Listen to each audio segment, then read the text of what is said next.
Good morning, students. Hope you all are fine and doing your work regularly.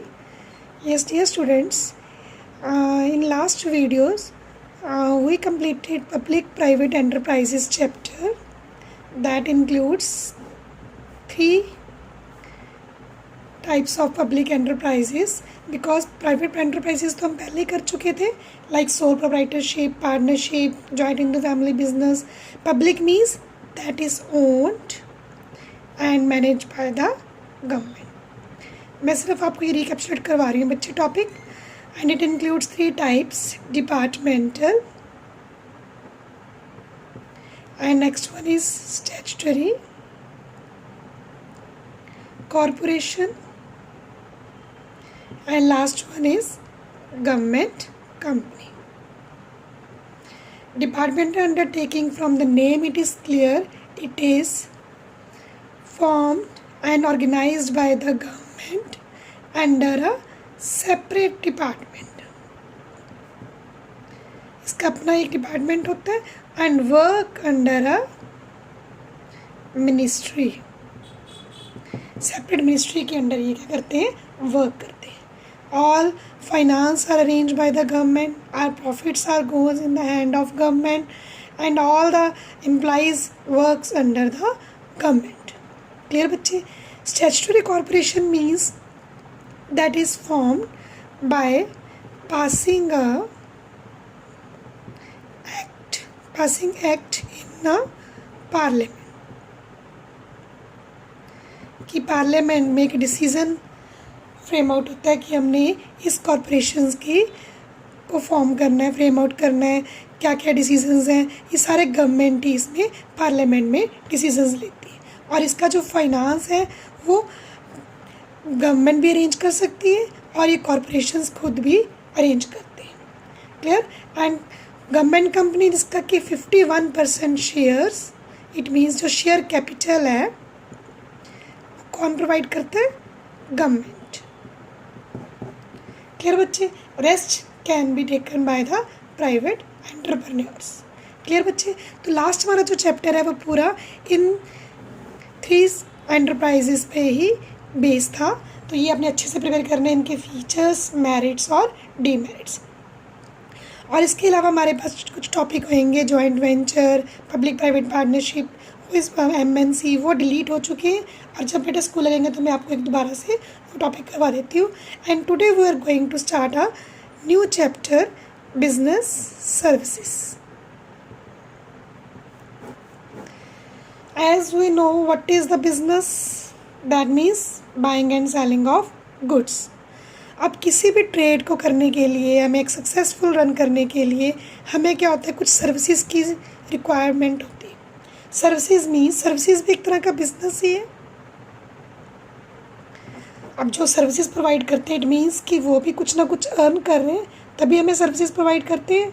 हमने first chapter में पढ़ा था कि ट्रेड और auxiliaries to trade, that includes different types of the services like insurance, banking, transportation,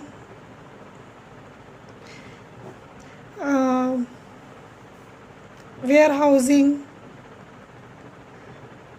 advertising, more। Clear बच्चे? अब business में क्या होता है कि हम प्रोडक्ट को एक्सचेंज करते हैं, one is buyer, other one is seller and there is a change of goods for some consideration. अब सर्विसेज में क्या होता है, दिस इज़ ऑल्सो, अब इंश्योरेंस में अगर कोई काम करे इट मीन्स कि वो भी बिजनेस रन कर रहे हैं, हमें सर्विसेज प्रोवाइड कर रहे हैं, बट इसमें हम कोई प्रोडक्ट एक्सचेंज नहीं करते। क्या है कि वो हमें सर्विसेज प्रोवाइड कर रहे हैं, one is receiver, one is provider. अब बैंकिंग में क्या है, कोई प्रोडक्ट मैन्युफैक्चर नहीं होता, सिर्फ वो हमें क्या प्रोवाइड कर रहे हैं, services that facilitates our business. It means services means providing services और intangible products to the consumers that facilitates our trade, that help the consumers to run their business, to avail these services, like for example say insurance अब business में insurance means compensate our risk. Banking means to get a loan. Transportation means to transport our product from one place to another. Warehousing means to store our product. Advertising means to provide information. अब ये सारी services हैं. अब इसमें कोई product हम exchange नहीं कर रहे, कोई मैन्युफैक्चर नहीं कर रहे, सिर्फ one person is providing services, other is receiving the और अवेलिंग द सर्विसेज. और ये पूरे चैप्टर में आपने सिर्फ बिजनेस सर्विसेज का मीनिंग क्लियर एंड आपके सिलेबस में इंश्योरेंस और बैंकिंग ये दोनों ही सर्विसेज हैं. क्लियर बच्चे. Banking means first of all banking means as we know that bank providing us a loan, bank जैसे एक्सेप्टिंग अवर डिपॉजिट्स. अब बैंक क्या करता है, हमें हमारी सारी जो भी हिंड्रेंसेस है रिगार्डिंग फाइनेंस, हमारे पैसे की कोई भी प्रॉब्लम है वो कौन सॉल्व करता है, बैंक सॉल्व करता है. अब बैंक हमें हमारे ट्रेड में as a consumer, as a ordinary person we can avail the services of banking. अब बैंक क्या करता है, हमारे जो सरप्लस मनी है वो क्या करता है, एक्सेप्ट करता है, और जिस पर्सन को ज़रूरत होती है लोन की उसको क्या करता है, प्रोवाइडिंग लोन. बैंक की अर्निंग क्या होती है, बैंक कैसे अर्न करता है. बैंक सिर्फ सर्विसेज प्रोवाइड करता है, वो कोई प्रोडक्ट मैन्युफैक्चर नहीं कर रहा. अब देखो भाई, जिसके पास सरप्लस मनी है वो बैंक में डिपॉजिट करवा देता है. क्लियर. अब बैंक उस पर फॉर एग्जांपल सरप्लस मनी पे डिपॉजिट्स पे प्रोवाइड कर रहा है 5% इंटरेस्ट, और वही डिपॉजिट्स आगे बैंक किसको दे रहा है, किसी दूसरे पर्सन को ऐसे लोन दे रहा है. It means bank charge for example 10% from the lender. Clear. अब डिफरेंस बिटवीन दिस, डिपॉजिट्स पे वो दे रहा है 5% और लोन पे वो ले रहा है 10%. 5% उसकी क्या होगी, इनकम होगी. क्लियर. सो बैंक आपने आपके सिलेबस में इसके सारे फंक्शंस आपके बुक में गिवन है. Primary functions, secondary functions and other agency functions, ये सारे आपने प्रिपेयर करने हैं. Clear. And then first of all you have to start from the first topic, that is primary function of bank. Primary function of bank क्या होता है, इससे पहले समझाया कि बैंक की सर्विसेज क्या है. Accepting deposit and lending money और लोन. क्लियर. कि बैंक लोन एक्सेप्ट करता है और वही मनी आगे एज ए लोन आगे कंज्यूमर्स को प्रोवाइड करता है.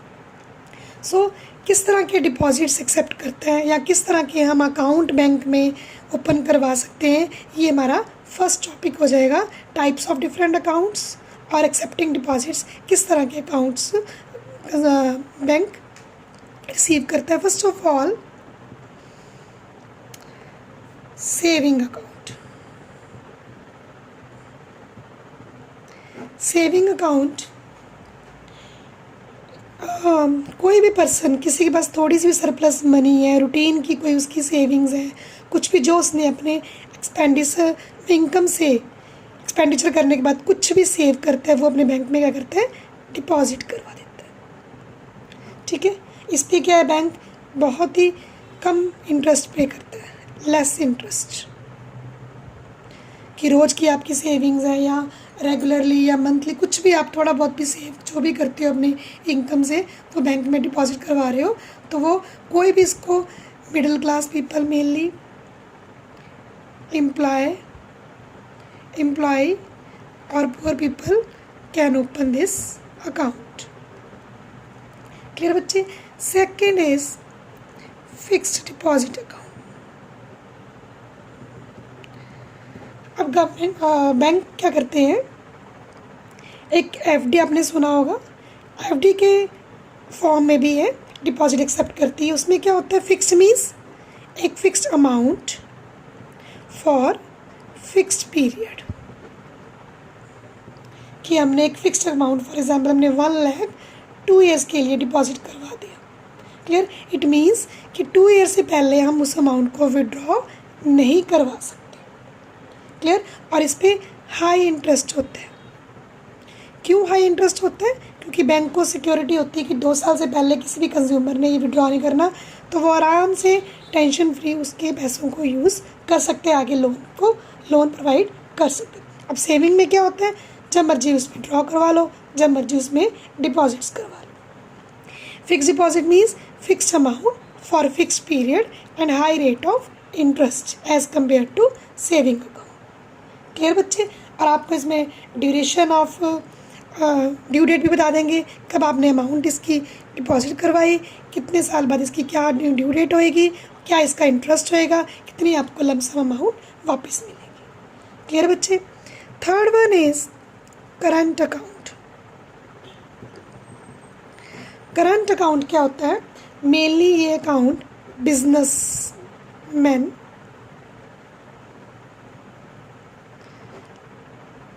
ओपन करवाते हैं फॉर डेली ट्रांजैक्शंस, कि रोज़ की रोज़ इसमें कितनी मर्जी ट्रांजैक्शंस कर लो, कितनी मर्जी बारी पैसे जमा करवा लो, कितनी मर्जी पैसे विड्रॉ करवा लो, कोई इस पर रिस्ट्रिक्शंस नहीं है। Without any restrictions you can deposit your money, you can withdraw your money. और इसमें मेनली पेमेंट्स किस में होती हैं?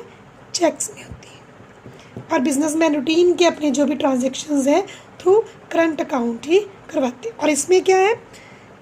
No interest. बिजनेसमैन को कोई भी इसमें इंटरेस्ट नहीं मिलता।